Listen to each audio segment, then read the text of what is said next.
श्री गणेशाय नमः। श्री जानकी वल्लभो विजयते। श्री रामचरितमानस द्वितीय सोपान। जिनकी गोद में हिमाचल सुता पार्वती जी, मस्तक पर गंगा जी, ललाट पर द्वितीया का चंद्रमा, कंठ में हलाहल विष और वक्षस्थल पर सर्पराज शेष जी सुशोभित हैं, वे भस्म से विभूषित देवताओं में श्रेष्ठ, सर्वेश्वर, संहार करता, सर्वव्यापक, कल्याण रूप चंद्रमा के समान शुभ्रवर्ण श्री शंकर जी सदा मेरी रक्षा करें। रघुकुल को आनंद देने वाले श्री रामचंद्र जी के मुखारबिंद की जो शोभा, राज्याभिषेक से की बात सुनकर न तो प्रसन्नता प्राप्त हुई और न वनवास से दुख से मलिन ही हुई, वह मुख कमल की छवि मेरे लिए सदा सुंदर मंगलों को देने वाली हो। नीले कमल के समान श्याम और कोमल जिनके अंग हैं, श्री सीता जी जिनके वाम भाग में विराजमान हैं और जिनके हाथों में क्रमशः अमोघ बाण और सुंदर धनुष है, उन रघुवंश के स्वामी श्री रामचंद्र जी को मैं नमस्कार करता हूँ। श्री गुरु जी के चरण कमलों की रस से अपने मन रूपी दर्पण को साफ करके मैं श्री रघुनाथ जी के उस निर्मल यश का वर्णन करता हूँ जो चारों फलों को, धर्म, अर्थ, काम और मोक्ष को देने वाला है। जब से श्री रामचंद्र जी विवाह करके घर आए, तब से अयोध्या में नित्य नए मंगल हो रहे हैं और आनंद के बधावे बज रहे हैं। 14 लोक रूपी बड़े भारी पर्वतों पर पूर्ण रूपी मेघ सुख रूपी जल बरसा रहे हैं। रिद्धि सिद्धि और संपत्ति रूपी सुहावनी नदियाँ उमड़ उमड़ कर अयोध्या रूपी समुद्र में आ मिली। नगर के स्त्री पुरुष अच्छी जाति के मड़ियों के समूह हैं जो सब प्रकार से पवित्र, अमूल्य और सुंदर हैं। नगर का ऐश्वर्य कुछ कहा नहीं जाता, ऐसा जान पड़ता है मानो ब्रह्मा जी की कारीगरी बस इतनी ही है। सब नगर निवासी श्री रामचंद्र जी के मुख चंद्र को देखकर सब प्रकार से सुखी हैं। सब माताएं और सखी सहेलियां अपने मनोरथ रूपी बेल को फली हुई देखकर आनंदित हैं। श्री रामचंद्र जी के रूप, गुणशील और स्वभाव को देख सुनकर राजा दशरथ जी बहुत ही आनंदित होते हैं। सबके हृदय में ऐसी अभिलाषा है और सब महादेव जी को मानकर प्रार्थना करके कहते हैं कि राजा अपने जीते जी श्री रामचंद्र जी को युवराज पद दे दो। एक समय रघुकुल के राजा दशरथ जी अपने सारे समाज सहित राजसभा में विराजमान थे। महाराज समस्त पुण्यों की पूर्ति हैं। उन्हें श्री रामचंद्र जी का सुंदर यश सुनकर अत्यंत आनंद हो रहा है। सब राजा उनकी कृपा चाहते हैं और लोकपालगण उनके रूप को रखते हुए अनुकूल होकर प्रीति करते हैं। पृथ्वी, आकाश, पाताल तीनों भुवनों में और भू, भविष्य, वर्तमान तीनों कालों में दशरथ जी के समान बड़भागी कोई और नहीं है। मंगलों के मूल श्री रामचंद्र जी जिनके पुत्र हैं, उनके लिए जो कुछ कहा जाए सब थोड़ा है। राजा ने स्वाभाविक ही हाथ में दर्पण ले लिया और उसमें अपना मुंह देखकर मुकुट को सीधा किया। देखा कि कानों के पास बाल सफ़ेद हो गए हैं, मानो बुढ़ापा ऐसा उपदेश कर रहा है कि हे राजन, श्री रामचंद्र जी को युवराज पद देकर अपने जीवन और जन्म का लाभ क्यों नहीं लेते।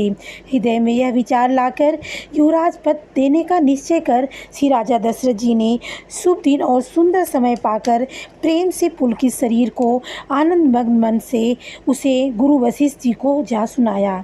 राजा ने कहा, हे मुनिराज, कृपया यह निवेदन सुनिए। श्री रामचंद्र अब सब प्रकार से सब योग्य हो गए हैं। सेवक, मंत्री, सब नगर निवासी और जो हमारे शत्रु मित्र या उदासीन हैं, सभी को श्री रामचंद्र वैसे ही प्रिय हैं जैसे वे मुझको।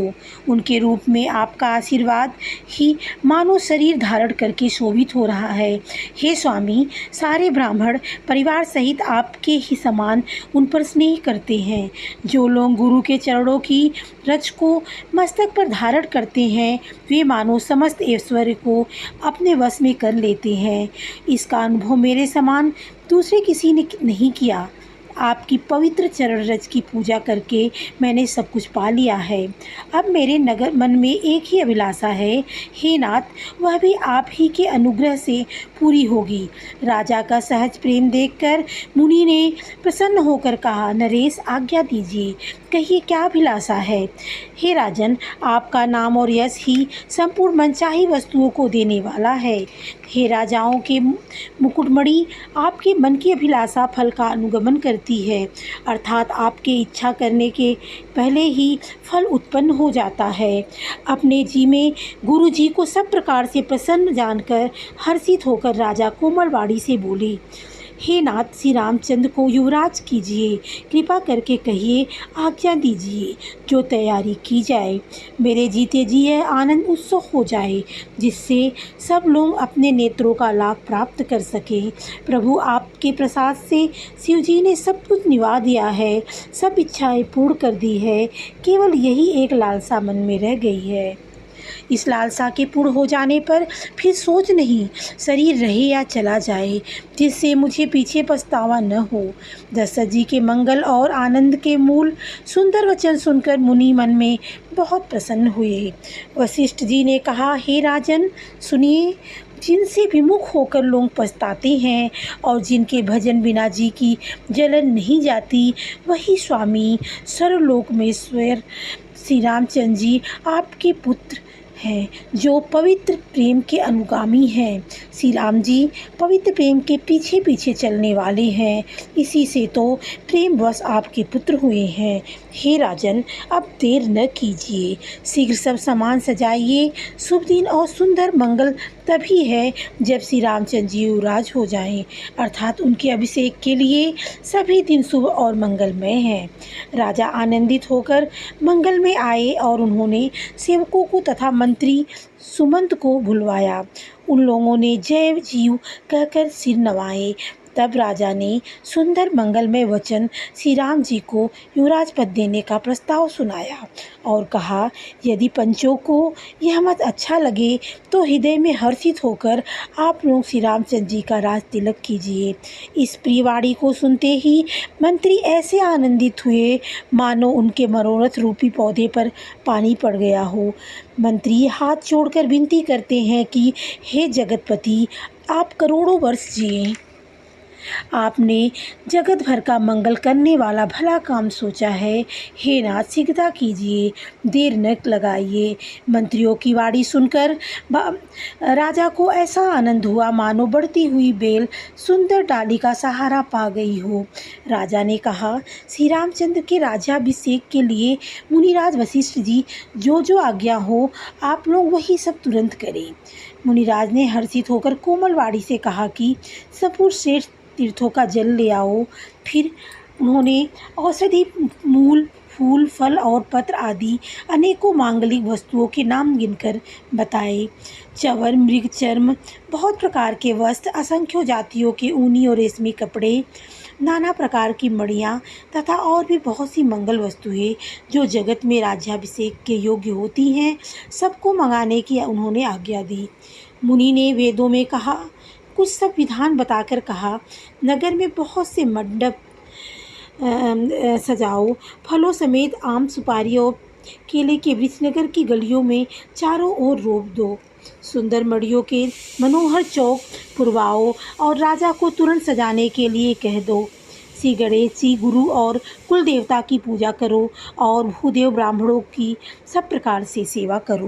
ध्वजा, पताका, तोरण, कलश, घोड़े, रथ और हाथी सबको सजाओ। मुनि श्रेष्ठ वशिष्ठ जी के वचनों को सिरोधार्य करके सब लोग अपने अपने काम में लग जाओ। मुनीश्वर ने जिसको जिस काम के लिए आज्ञा दी, उसने वह काम इतनी शीघ्रता से कर डाला कि मानो पहले से ही कर रखा हो। राजा, ब्राह्मण, साधु और देवताओं को पूज रहे हैं और श्री रामचंद्र जी के लिए सब मंगल कार्य कर रहे हैं। श्री रामचंद्र जी के राज्याभिषेक की सुहावनी खबर सुनते ही अवध भर में बड़ी धूम से बधावे बजने लगे। श्री रामचंद्र जी और सीता जी के शरीर में भी शुभ शकुन सूचित हुए। उनके सुंदर मंगल अंग फड़कने लगे।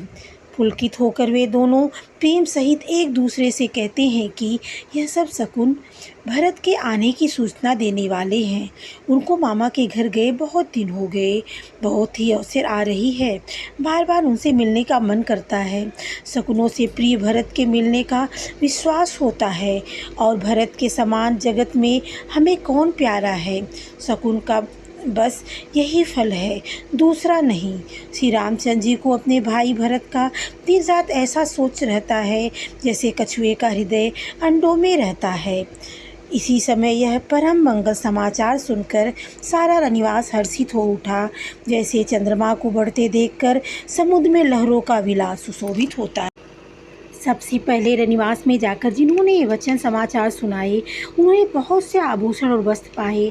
रानियों का शरीर प्रेम से पुलकित हो उठा और मन प्रेम से मग्न हो गया। वे सब मंगल कलश सजाने लगी।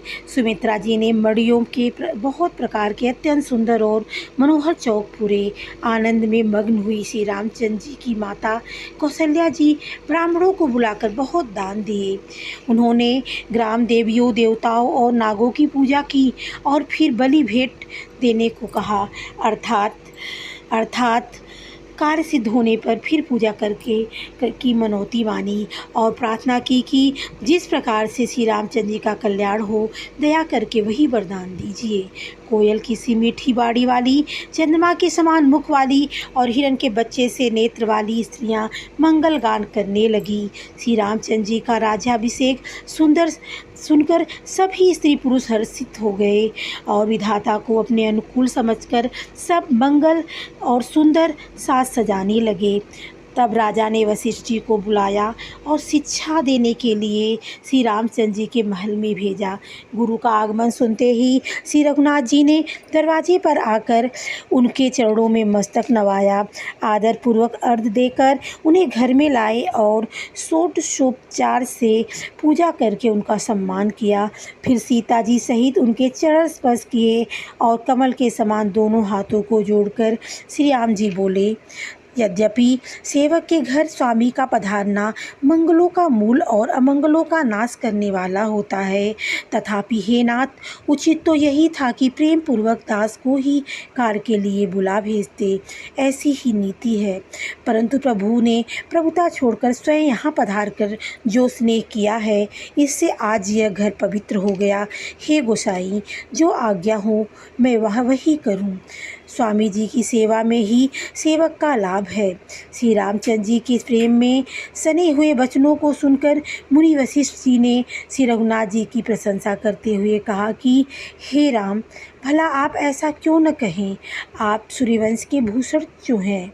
श्री रामचंद्र जी के गुण, शील और स्वभाव का बखान कर मुनिराज प्रेम से पुलकित होकर बोले, हे श्री रामचंद्र जी, राजा ने राज्याभिषेक की तैयारी की है, वे आपको युवराज पद देना चाहते हैं। इसीलिए हे राम जी, आज आप उपवास, हवन आदि विधि पूर्वक सब संयम कीजिए, जिससे विधाता कुशल पूर्वक इस काम को निवाह दे, सफल कर दे। गुरुजी शिक्षा देकर राजा दशरथ जी के पास चले गए। श्री रामचंद्र जी के हृदय में यह सुनकर इस बात का खेद हुआ कि हम सब भाई एक ही साथ जन्मे, खाना सोना, लड़कपन के खेल कूद, कंछेदन, यज्ञोपवीत और विवाह आदि उत्सव सब साथ साथ हुए, पर इस निर्मल वंश में यही एक अनुचित बात हो रही है कि और सब भाइयों को छोड़कर राज्याभिषेक एक बड़े ही को होता है। तुलसीदास जी कहते हैं कि प्रभु श्री रामचंद्र जी का यह सुंदर प्रेमपूर्ण पछतावा भक्तों के मन की कुटिलता को हरण करे। उसी समय प्रेम और आनंद में मग्न लक्ष्मण जी आए।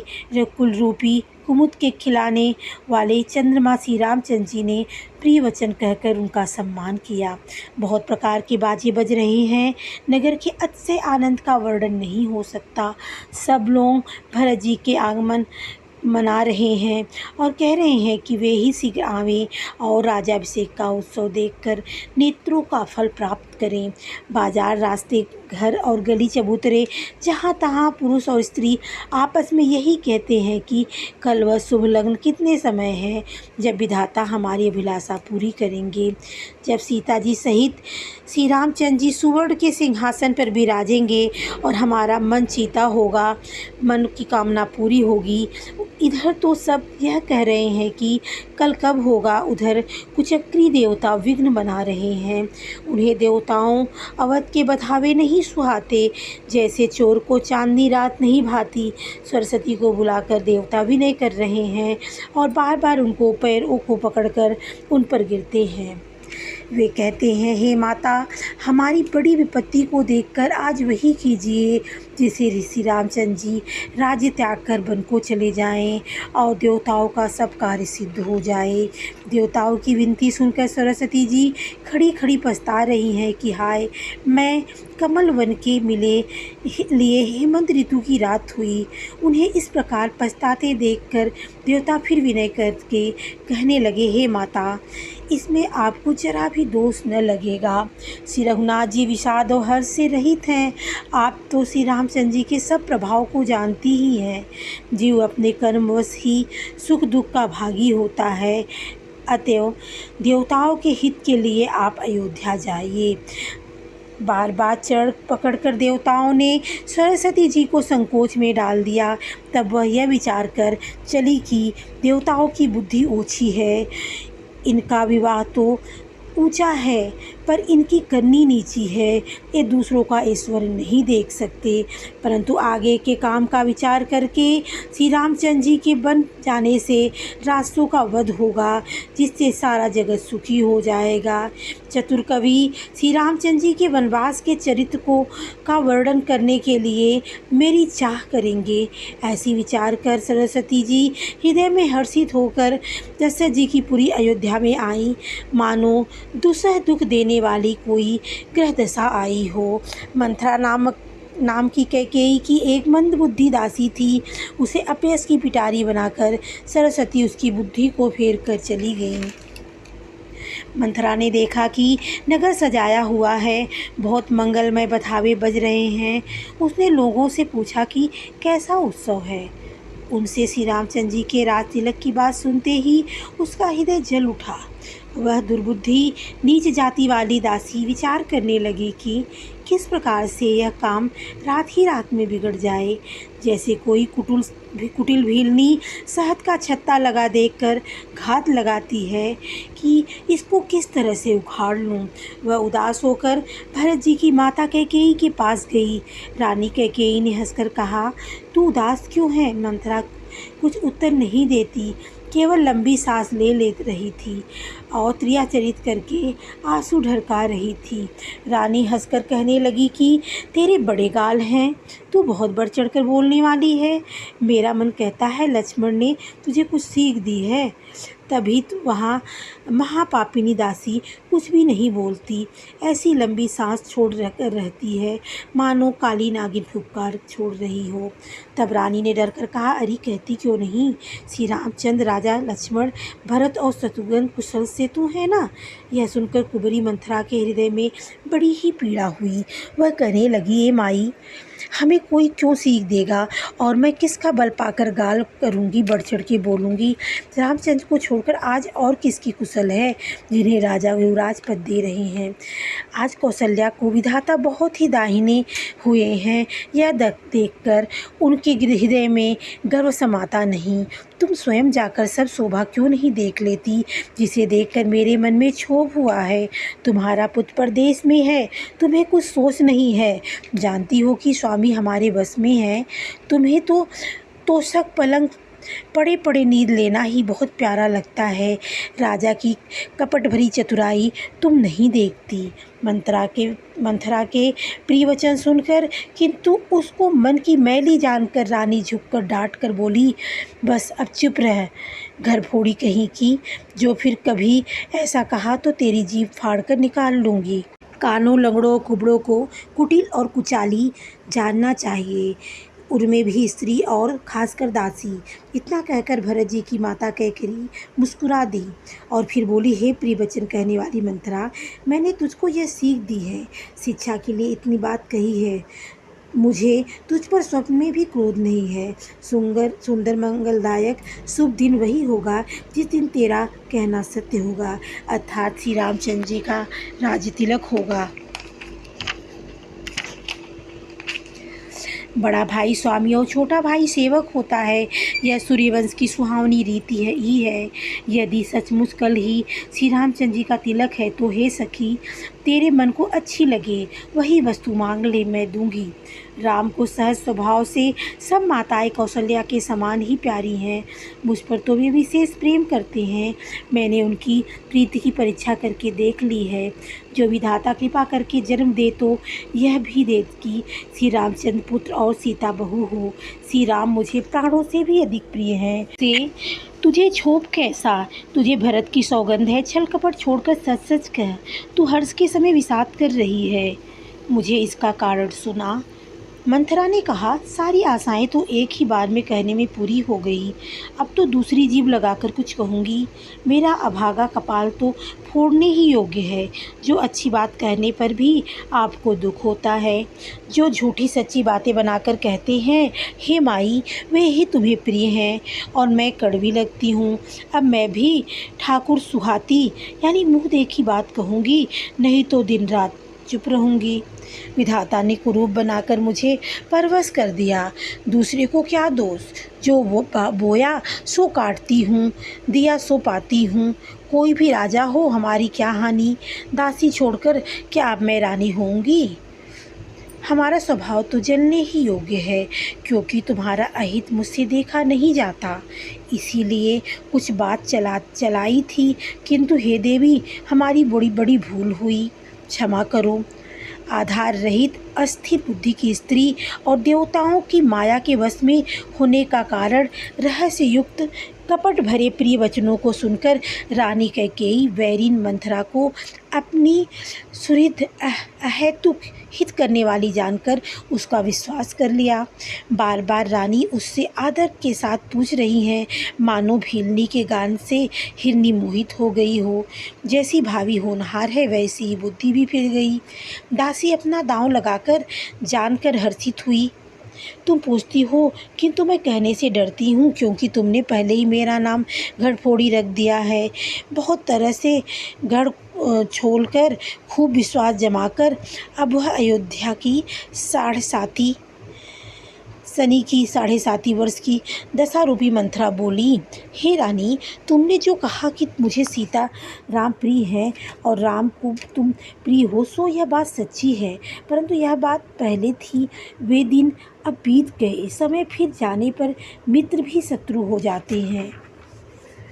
सूर्य कमल के कुल का पालन करने वाला है, पर बिना जल के वही सूर्य उनको कमलों को जलाकर भस्म कर देता है। सौत कौशल्या तुम्हारी जड़ उखाड़ना चाहती है, अतः उपाय रूपी श्रेष्ठ बाण लगाकर उसे रूध दो। तुमको अपने सुहाग के झूठे बल पर कुछ भी सोच नहीं है। राजा को अपने बस में जानती हो, किंतु राजा मन के मैले और मुँह के मीठे हैं, और आपका सीधा स्वभाव आप कपट और चतुराई जानती नहीं है। राम की माता कौशल्या बड़ी चतुर और गंभीर हैं। उसने मौका पाकर अपनी बात बना ली है। राजा ने तो भरत को ननिहाल भेज दिया, उसमें आप बस राम की माता की ही सलाह समझिए। कौशल्या समझती है कि और सब सौतें तो मेरी अच्छी तरह सेवा करती हैं। एक भरत की माँ पति के बल पर गर्वित रहती है, इसी से है। हे माई, कौशल्या को तुम बहुत ही खटक रही हो, किंतु वह कपट करने में चतुर है, अतः उसके हृदय का भाव जानने में नहीं आता। वह उसे चतुरता से छिपाए रहती है। राजा का तुम पर विशेष प्रेम है। कौशल्या सौत के स्वभाव से उसे देख नहीं सकती, इसीलिए उसने लाज रचकर राजा को अपने वश में करके भरत की अनुपस्थिति में राम के राज तिलक के लिए लग्न निश्चय करा लिया है। राम को तिलक हो यह रघुकुल के उचित ही है, और यह बात सभी को सुहाती है और मुझे तो बहुत ही अच्छी लगती है। परंतु मुझे तो आगे की बात विचार कर डर लगता है, दे उलटकर इसका फल उसी को दे। इस तरह करोड़ों कुटिलपन की बातें गढ़ छोड़कर मंथरा ने कैकेयी को उल्टा सीधा समझा दिया और सैकड़ों सौतों की कहानियाँ इस प्रकार बना कर कही, जिस प्रकार विरोध बढ़े होनहारवश कैकेयी के मन में विश्वास हो गया। रानी फिर सौगंध दिलाकर पूछने लगी। मंथरा बोली, क्या पूछती हो? अरे तुमने अब भी नहीं समझा अपने भले बुरे को अथवा मित्र शत्रु को, जो पशु भी पहचान लेते हैं। पूरा पखवाड़ा बीत गया, सामान सस्ते हो तुमने खबर पाई है आज मुझसे। मैं तुम्हारे राज में खाती पहनती हूँ, इसीलिए सच कहने में मुझे कोई दोष नहीं है। यदि मैं कुछ बनाकर झूठ कहती होंगी तो विधाता मुझे दंड देगा। यदि कल राम को राज तिलक हो गया तो समझ रखना कि तुम्हारे लिए विधाता को ने विपत्ति का बीज बो दिया है। मैं यह बात लकीर खींचकर बलपूर्वक कहती हूँ कि हे भामिनी, तुम तो अब दूध की मक्खी हो गई हो।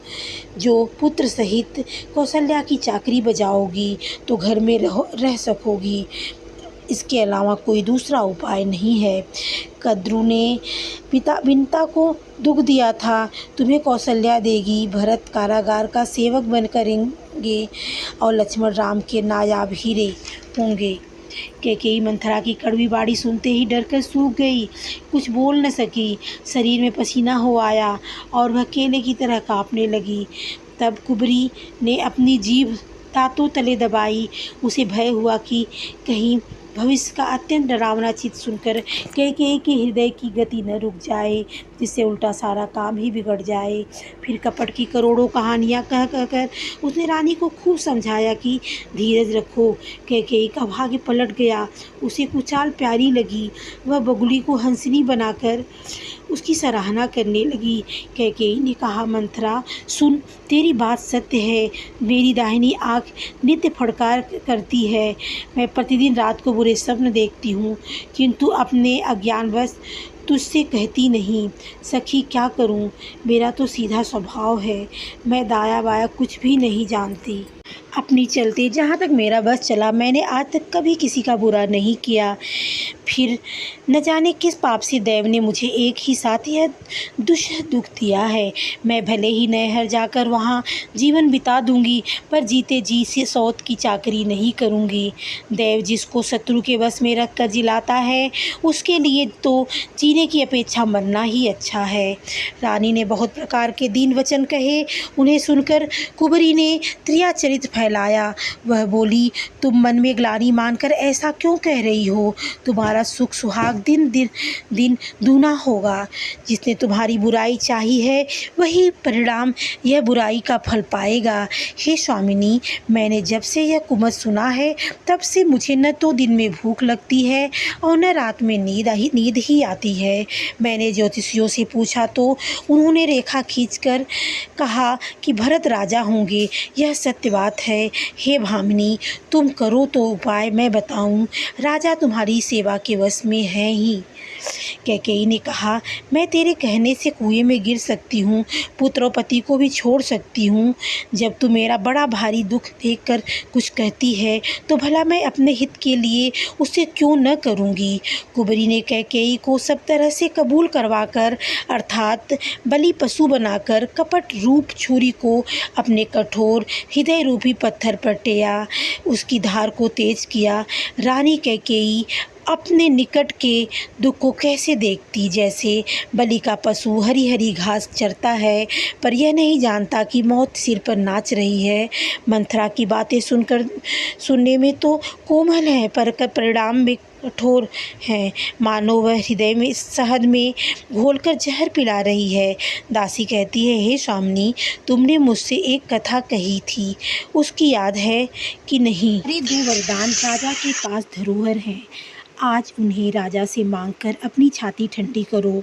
पुत्र को राज्य और राम को वनवास दो, और सौत का सारा आनंद तुम ले लो। जब राजा राम की सौगंध खा लें, तब वर मांगना, जिससे वचन न टलने पावे। आज की रात बीत गई तो काम बिगड़ जाएगा। मेरी बात को हृदय से प्रिय समझना। पापिनी मंथरा ने बड़ी बुरी घात लगाकर कहा, कोप भवन में जाओ, सब काम बड़ी सावधानी से बनाना। राजा पर सहसा विश्वास न कर लेना। कुबरी को रानी ने प्राणों के समान प्रिय समझकर बार बार उसकी बड़ी बुद्धि का बखान किया और बोली, संसार में मेरा तेरा समान हितकारी और कोई नहीं है।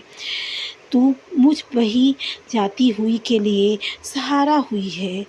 यदि विधाता कल मेरा मनोरथ पूरा कर दे तो हे सखी, मैं तुझे आँखों की पुतली बना लूँ। इस प्रकार दासी को बहुत तरह से आदर देकर कैकेयी कोप भवन में चली गई। विपत्ति बीज है, दासी वर्षा ऋतु है। कैकेयी की कुबुद्धि उस बीज के बोने के लिए जमीन हो गई। उसमें कपट रूपी जल पाकर अंकुर फूट निकला। दोनों वरदान उस अंकुर के 2 पत्ते हैं और अंत में इसके दुख रूपी फल होगा। कैकेयी का कोप का सब साज सजकर जा सोई। राज्य करती हुई वह अपनी दुष्ट बुद्धि से नष्ट हो गई। राजमहल और नगर में धूमधाम मच रही है। इस कुचाल को कोई कुछ नहीं जानता। बड़े ही आनंदित होकर नगर के सब स्त्री पुरुष शुभ मंगलाचार के साथ सज रही हैं। कोई भीतर जाता है, कोई बाहर निकलता है। राजद्वार में बड़ी भीड़ हो रही है। श्री रामचंद्र जी के बाल सखा राज तिलक का समाचार सुनकर हृदय में हर्षित होते हैं। वे 10-5 मिलकर श्री रामचंद्र जी के पास आते हैं। प्रेम पहचान कर प्रभु श्री रामचंद्र जी उनका आदर करते हैं और कोमल वाणी से कुशल क्षेम पूछते हैं। अपने प्रिय सखा श्री रामचंद्र जी की आज्ञा पाकर वे आपस में एक दूसरे से श्री रामचंद्र जी की बड़ाई करते हुए घर लौटते हैं और कहते हैं, संसार में श्री रघुनाथ जी के समान शील और स्नेह को निभाने वाला कौन है। भगवान हमें यही दे कि हम अपने कर्मवश भ्रमते हुए जिस योनि में जन्मे वहाँ उस योनि में हम तो सेवक हों और सीतापति श्री रामचंद्र जी हमारे स्वामी हों और यह नाता अंत तक निभ जाए। नगर में सब ऐसी ही अभिलाषा है, परंतु कैकेयी के हृदय में बड़ी जलन हो रही है। कुसंगति पाकर कौन नष्ट नहीं होता। नीच के मत के अनुसार चलने से चतुराई नहीं रह जाती। संध्या के समय राजा दशरथ आनंद के साथ कैकेयी के महल में गए। मानो साक्षात स्नेह ही शरीर धारण कर निष्ठुरता के पास गया हो। कोप भवन का नाम सुनकर राजा सहम गए। डर के मारे उनका पांव आगे को नहीं पड़ता। स्वयं देवराज इंद्र जिनकी भुजाओं के बल पर बसता है और संपूर्ण राजा लोग जिनका रुख देखते रहते हैं, वही राजा दशरथ स्त्री का क्रोध सुनकर सूख गए। कामदेव का प्रताप और महिमा तो देखिए, जो त्रिशूल वज्र और तलवार आदि की चोट अपने अंगों पर सहने वाले हैं, वे रतिनाथ कामदेव के पुष्पवाड़ से मारे गए। राजा डरते डरते अपनी प्यारी कैकेयी के पास गए। उसकी दशा देखकर उन्हें बड़ा ही दुख हुआ। कैकेयी जमीन पर पड़ी है, पुराना मोटा कपड़ा पहने हुए, शरीर के नाना आभूषणों को उतार कर फेंक दिया है। इस दुर्बुद्धि कैकेयी को यह कुवेश्ता यानी बुरा वेश कैसे फब रहा है, मानो भावी विधवापन की सूचना दे रही है। राजा उसके पास जाकर कोमलवाणी से बोले, हे प्राण प्रिय, किस लिए रूठी हो? हे रानी, किस लिए रूठी हो? यह कहकर राजा उसे हाथ से स्पर्श करते हैं तो वह उनके हाथ को झटक कर हटा देती है और ऐसे देखती है मानो क्रोध में भरी हुई नागिन क्रूर दृष्टि से देख रही हो। दोनों वरदानों की वासनाएं उस नागिन की 2 जीभें हैं और दोनों वरदान दांत है। वह काटने के लिए मर्म स्थान देख रही है। तुलसीदास जी कहते हैं कि राजा दशरथ होनहार के बस में होकर इसे इस प्रकार हाथ झटकने और नागिन की भांति देखने को कामदेव की कीड़ा ही समझ रही हैं। राजा बार बार कह रहे, हे सुमुखी, हे सुलोचनी, हे कोकिल बैनी, हे गजगामिनी, मुझे अपने क्रोध का कारण तो सुनाओ। हे प्रिय, किसने तेरा अनिष्ट किया? किसके 2 सिर हैं? यमराज किसको लेना अपने लोग को ले जाना चाहते हैं? किस कंगाल को राजा कर दूं या किस राजा को देश से निकाल दूं? तेरा शत्रु अमर भी हो तो वह भी उसे मैं मार डालूंगा। बेचारे कीड़े मकोड़े सरीखे नर सारी तो चीज़ ही क्या है। हे सुंदरी, तू तो मेरा स्वभाव जानती ही है। मेरा मन सदा तेरे मुख रूपी चंद्रमा का चकोर है। हे प्रिय, मेरी प्रजा, कुटुंबी, सर्वस्व, संपत्ति, पुत्र, यहाँ तक कि मेरे प्राण भी, ये सब तेरे वश में है। यदि मैं तुझसे कुछ कपट करके कहता हूँ तो हे भामिनी, मुझे 100 बार राम की सौगंध है, तू हंसकर प्रसन्नतापूर्वक अपनी मनचाही बात मांग ले और अपने मनोहर अंगों को आभूषणों से सजा। मौका बेमौका तो मन में विचार कर देख। हे प्रिय, जल्दी इस बुरे वेश को त्याग दे। यह सुनकर और मन में राम जी की बड़ी सौगंध को विचार कर मंदबुद्धि कैकेयी हंसती हुई उठी और गहने पहनने लगी, मानो कोई भेलनी मृग को देखकर फंदा तैयार कर रही हो। अपने जी में कैकेयी को सुहृदय जानकर राजा दशरथ जी प्रेम से पुलकित होकर कोमल और सुंदर वाणी से फिर बोले, हे भामिनी, तेरा मन चीता हो गया। नगर में घर घर आनंद के बधावे बज रहे हैं। मैं कल ही राम को युवराज पद दे रहा हूँ, इसलिए हे सुनैनी, तू मंगल साज सच। यह सुनते ही उसका कठोर हृदय दहल उठा, फटने लगा, मानो पका हुआ बाल तोड़ यानी फोड़ा छू गया हो। ऐसा भारी पीड़ा को भी उसने हंसकर छिपा लिया, जैसे चोर की स्त्री प्रकट होकर नहीं रोती, जिसमें उसका भेद न खुल जाए। राजा उसकी कपट चतुराई को नहीं लक्ष्य रहे हैं, क्योंकि वह करोड़ों कुटिलों की शिरोमणि गुरु मंथरा की पढ़ाई हुई है। यद्यपि राजा नीति में निपुण है, परंतु त्रियाचरित अथाह समुद्र है। फिर वह कपट युक्त प्रेम बढ़ाकर ऊपर से प्रेम दिखाकर नेत्र और मुंह मोड़कर हंसती हुई बोली, हे प्रियतम, आप मांग मांग तो कहा करते हैं, पर देते लेते कभी कुछ नहीं। आपने 2 वरदान देने को कहा था, उनके भी मिलने में संदेह है। राजा ने हंसकर कहा, अब मैं तुम्हारा मर्म समझा। माना करना तुम्हें परम प्रिय है। तुम्हें उन वरों की थाती रखकर फिर कभी मांगा ही नहीं, और मेरा भूलने का स्वभाव होने से मुझे भी वह प्रसंग याद नहीं रहा।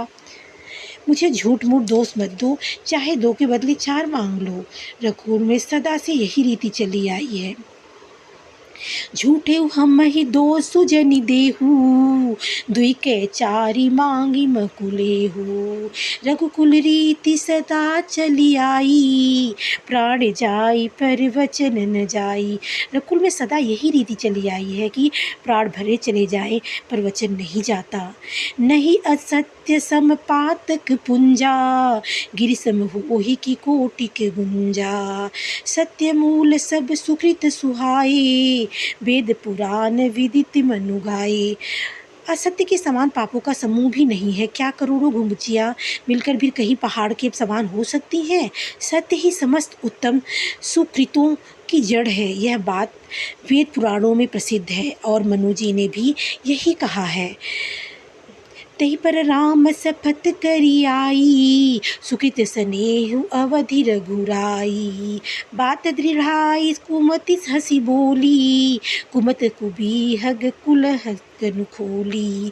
उस पर मेरे द्वारा श्री राम जी की शपथ करने में आ गई, मुँह से निकल पड़ी, श्री रघुनाथ जी मेरे सुकृत और स्नेह की सीमा है। इस प्रकार बात पक्की करा के दुर्बुद्धि कैकेयी हंसकर बोली, मानो उसने कुमत यानी बुरे विचार, दुष्ट रूपी दुष्ट पक्षी यानी बाज को छोड़ने के लिए उसकी कुल्हाड़ी यानी आँखों पर टोपी खोल दी है। भूप मनोरथ सुभग बनु, सुख सुबिहंग समाजु। भिल्ली निज विछाड़न चहती, बचनु भयंकर बाजू। राजा का मनोरथ सुंदर वन है, सुख सुंदर पक्षियों का समुदाय है। उस पर भिल्ली की तरह कैकेयी अपना बचन रूपी भयंकर बाज छोड़ना चाहती है। मास पारायण 13वां समाप्त। जय श्री राम।